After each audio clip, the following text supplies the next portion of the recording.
नमस्कार. मी सुजाता भुजंग, पश्चिम क्षेत्रीय विभागीय भाषा केंद्र पुणे यांची प्रभारी प्राचार्य. हे केंद्र डेक्कन कॉलेजच्या कॅम्पस अंतर्गत आहे. या केंद्रामध्ये गुजरात राज्यामधली गुजराती, राजस्थानमधली सिंधी, महाराष्ट्रातील मराठी आणि गोव्यातली कोकणी ह्या 4 भाषा इथे शिकवल्या जातात. ह्या 4 भाषा शिकवतात. 1970 सालापासून भारतीय भाषा संस्थान मैसूर इथून या प्रकल्पाची सुरुवात करण्यात आली. हे केंद्र भारतीय भाषा संस्थान या अंतर्गत येतं. भारतीय भाषांचा प्रचार प्रसार करणं हा या केंद्रांचा मुख्य उद्देश आहे. भारतीय भाषा संस्थान यांची स्थापना 1970 साली करण्यात आली. त्या अंतर्गत भारतातील 7 राज्यांमध्ये 7 केंद्र स्थापित करण्यात आली. त्यापैकी पंजाब राज्यामधलं पटियाला हे एक केंद्र आहे. तिथे पंजाबी, काश्मीरी, डोगरी आणि उर्दू ह्या भाषा शिकवल्या जातात. तिथल्या ज्या स्थानिक भाषा आणि त्या शेजारी राज्यातील ज्या भाषा आहेत त्या मुख्यत्वे करून तिथे शिकवल्या जातात. दुसरं आमचं केंद्र आहे सोलनमध्ये, जे येतं अर्थातच हिमाचल प्रदेशमध्ये. तिथे उर्दू शिकवली जाते. तिसरं आमचं केंद्र आहे उत्तर प्रदेशमध्ये लखनौ इथे. तिथे उर्दू भाषा शिकवली जाते. आणि एक आहे ईशान्य भारतामधलं आसाम या राज्यातलं गुवाहाटी केंद्र. तिथे आसामी भाषा आहे, नेपाळी भाषा आहे, आणखी तिथल्या ज्या लोकल भाषा आहेत बोडो, डोगरी त्या भाषा शिकवल्या जातात. ओडिसा राज्यामध्ये भुवनेश्वर या ठिकाणी ही उडिया, बेंगॉली, मैथिली आणि संथाली ह्या 4 भाषा शिकवल्या जातात. आता आपण जर थोडं दक्षिणेकडे आलो तर मैसूर इथेच आमचं दक्षिण विभागीय भाषा केंद्र आहे. तिथे आपल्या दक्षिणेकडील भाषा म्हणजेच मल्याळम, जी केरळची भाषा आहे, कन्नडा जी कर्नाटकची भाषा आहे, तमिळ जी तमिळनाडूची भाषा आहे आणि तेलुगू जी आंध्र प्रदेशची भाषा आहे ती शिकवली जाते. आणि आता सगळ्यात शेवटी माझं जे सेंटर आहे 7व्या नंबरचं ते आहे पश्चिम विभागीय भाषा केंद्र, जिथे गुजरातमधली गुजराती, सिंधी ही राजस्थानची भाषा, मराठी महाराष्ट्राची आणि गोव्यातली कोकणी ह्या अशा 4 भाषा शिकवल्या जातात. चला तर मग आपण माझ्या भाषा केंद्राची माहिती घेऊया.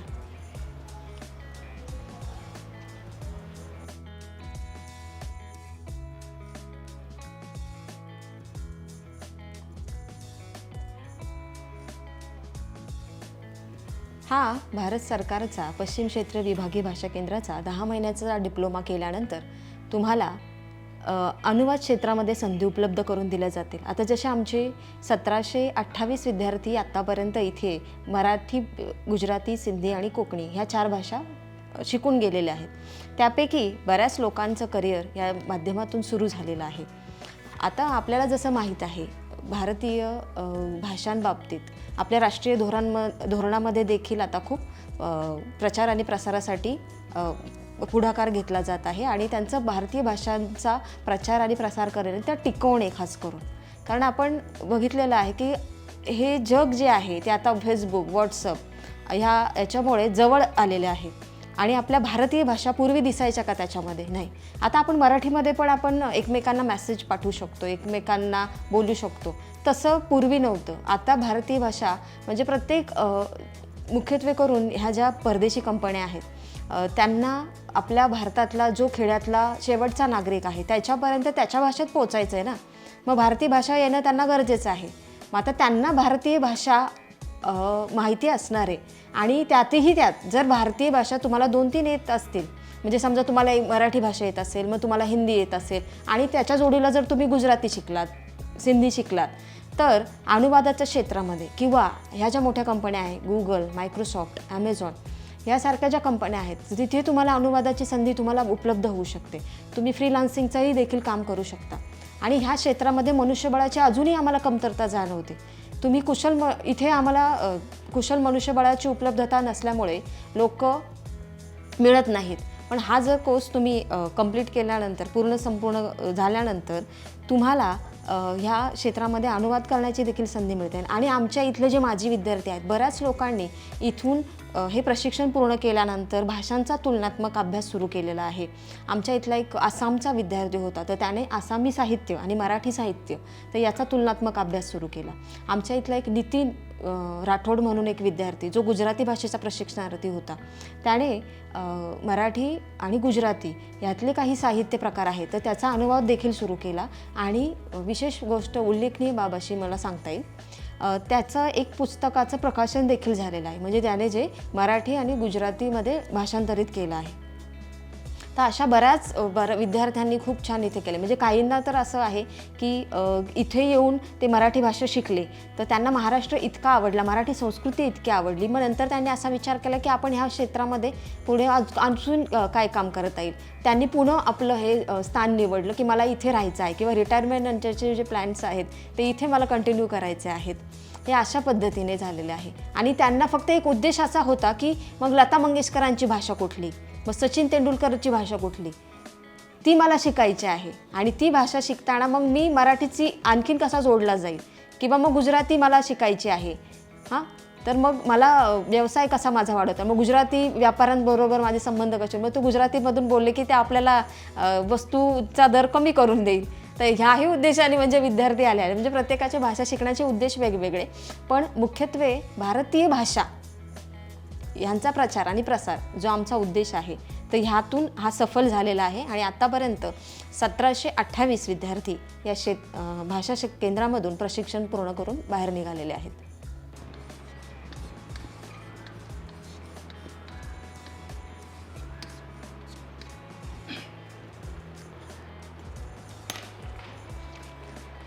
चला तर आज आपण धडा क्रमांक 4 सुंदर मी होणार, ओके, हा धडा आपण घेणार आहोत. ओके, या धड्याचे लेखक आहेत पु ल देशपांडे. पश्चिम क्षेत्रीय भाषा केंद्राच्या मराठी विभागात आपलं सर्वांचं स्वागत आहे. हा जो अभ्यासक्रम आहे हा 10 महिन्यांचा अभ्यासक्रम आहे. हा अभ्यासक्रम 3 भागात शिकवला जातो: प्राथमिक, माध्यमिक आणि उच्च अभ्यासक्रम.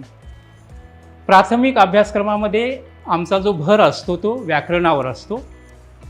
यामध्ये व्याकरण शिकवलं जातं आणि व्याकरणावर आधारित संभाषण कौशल्य पण विद्यार्थ्यांना शिकवलं जातं. हा जो प्राथमिक अभ्यासक्रम असतो तो 14 आठवड्यांचा असतो.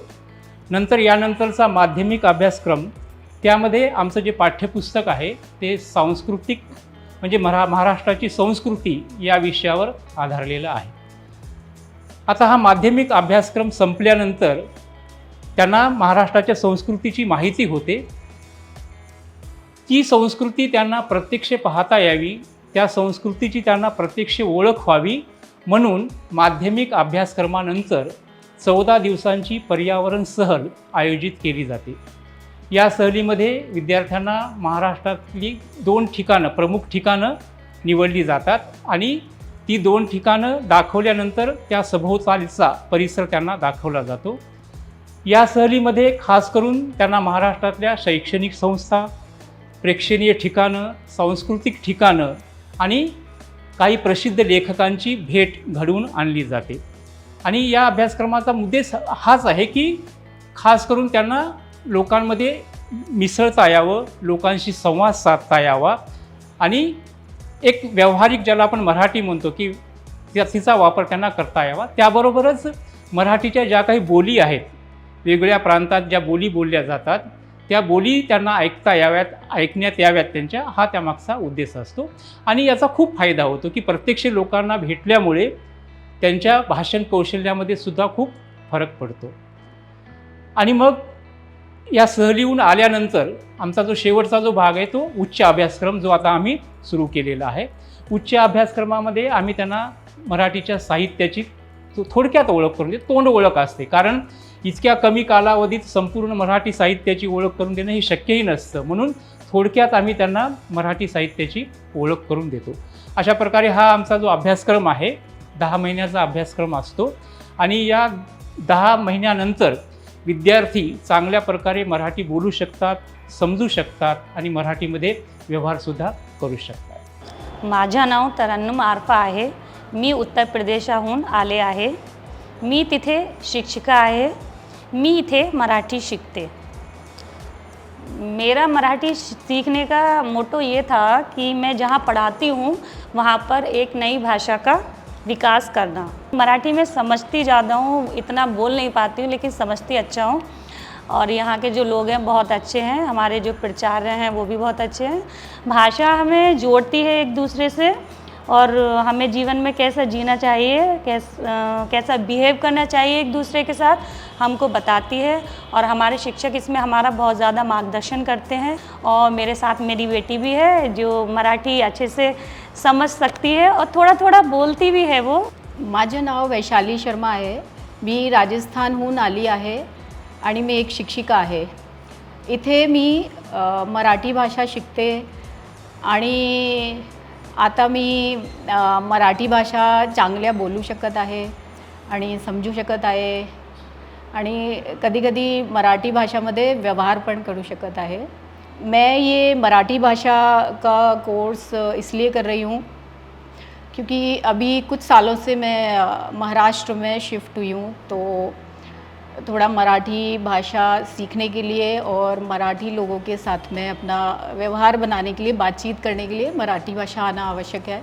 इसके अलावा मराठी भाषा का कुछ ट्रांसलेशन का काम करने का भी मेरा एक उद्देश्य है मराठी भाषा सीखने के लिए। अशें म्हणजे आमी ह्या भाशेची भुरगीं आसा आनी आमी ही भास शिकतात। तर कोंकणी भाशेचो जर आमी इतिहास पळोवपाक गेली जाल्यार सुरवातेक जर ग्रंथ साहित्य कितें रचना जाल्ली जाल्यार आमकां ताची नोंद ना वा आमचे कडेन ताचे पुरावे ना। नमस्कार, कोंकणीच्या वर्गान तुमकां सगळ्यांक येवकार। माझं नाव प्रणिता रेडकर आणि मी इकडे कोकणी शिकवते। मी मूळ गोव्याची आणि इकडे हा माझा पहिला वर्ष आहे। तर इकडे शिकवताना मला एक वेगळाच आनंद आणि एक वेगळाच अनुभव भेटला। तर ह्याचं कारण आहे की इकडची जी मुलं आहेत ती तरुण वा लहान नसून एकदम काय म्हणतात ते एज्ड आहेत आणि ते इकडे भास शिकायला इकडे येतात, म्हणजे भाषेच्या प्रेमाने ते इकडे येतात। आणि ही जी भाषा आहे ही आम्ही त्यांना शिकवतात। तर याचे 3 असे भाग असतात। प्रथम भाग जो असतो तो बेसिक, जिकडे ते व्याकरणिक बांधावळ वगैरे शिकतात।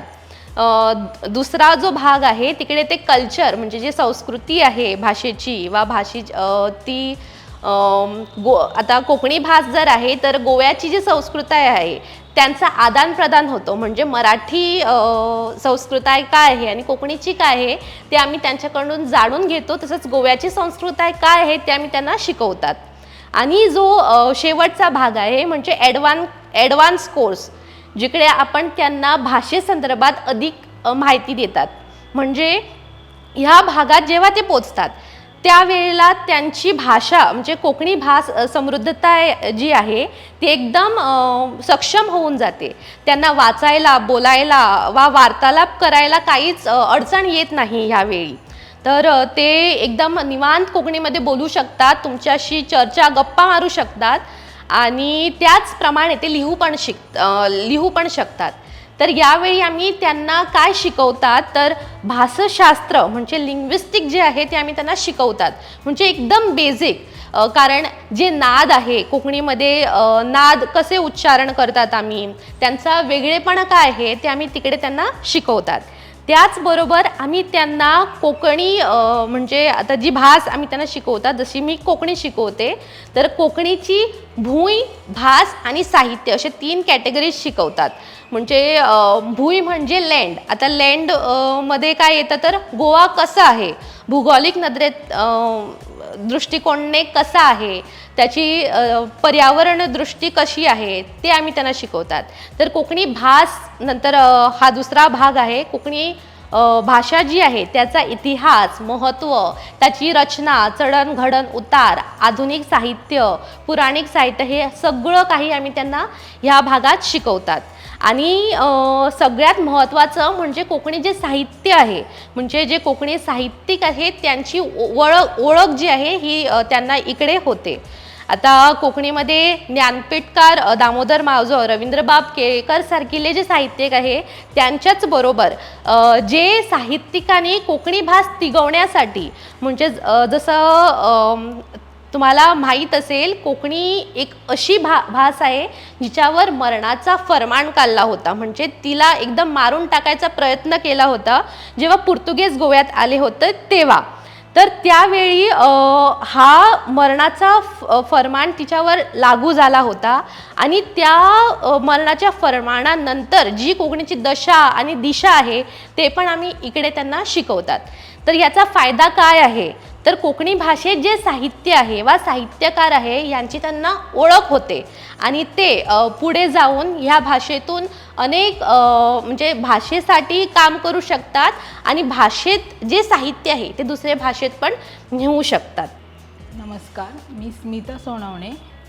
मी कोकणी भाषा शिकते कारण मला भाषा शिकायची आवड आहे. प्रत्येकजण काय म्हणतो, आपण फ्रेंच शिकूया, जॅपनीज शिकूया, जर्मन शिकूया. मग माझं म्हणणं असं आहे की तुम्ही बाहेरच्या भाषा का शिकता? तुम्ही जेव्हा एखाद्या राज्यात जाता दुसऱ्यात, तेव्हा तुम्हाला भाषेची अडचण येते. जर ही भाषा शिकायची तुम्हाला संधी मिळते तर तुम्ही ही भाषा शिका. माझं नाव अमोघसिद्ध शिवाजी चेंडके. मी पुणे विद्यापीठात PhD करतो आहे. पण मला कोकणी भाषा शिकण्याची आवड आहे. गोव्यात कोणते लेखक काय लिहितात, कोणत्या विषयावर लिहितात, त्यांचे कवी कोण आहेत आणि त्या कवितेचे विषय काय आहेत, हे जर आपल्याला कळायचं असेल तर आपल्याला भाषा कळणं हे खूप महत्त्वाचं आहे. किंवा जर तिथली संस्कृती कळायची असेल तर भाषा कळणं खूप महत्त्वाचे आहे. म्हणून मी जाणीवपूर्वक कोकणी ही भाषा शिकण्याचं ठरवलं. भाषेची ओळख आ ईपासून ते साहित्यिकांच्या एकूण निबंधापर्यंत किंवा कथा कादंबऱ्यापर्यंतचा कोर्स 10 महिन्यात इथं तो शिकवला जातो आणि आपल्याकडून तो विविध उपक्रमातून करून घेतला जातो. त्याच्यातला महत्त्वाचा उपक्रम मला खूप चांगला वाटला की 14 दिवसांची एन्व्हायरमेंट स्टडी असते भाषेच्या संदर्भात, जे आपण त्या भाषिक वातावरणात जाऊन त्या प्रदेशातल्या लोकांशी बोलणं, साहित्यिकांशी बोलणं, तिथल्या बाजारात हिंडणं, तिथल्या बसमध्ये हिंडणं, तिथली भाषा ऐकणं, त्याच्यातून भाषेतले जे बारकावे असतात ते आपल्या लक्षात येतात आणि त्याच्यातून भाषा शिकणं हळूहळू सुलभ होत जातं. विचार करत असताना आपण आपल्या मातृभाषेत विचार करतो. मी आता हळूहळू कोकणीतसुद्धा विचार करायला लागलेलो आहे. त्यामुळे अनुवादाच्याही क्षेत्रात पुढे जाऊन याला संधी निर्माण होऊ शकतात.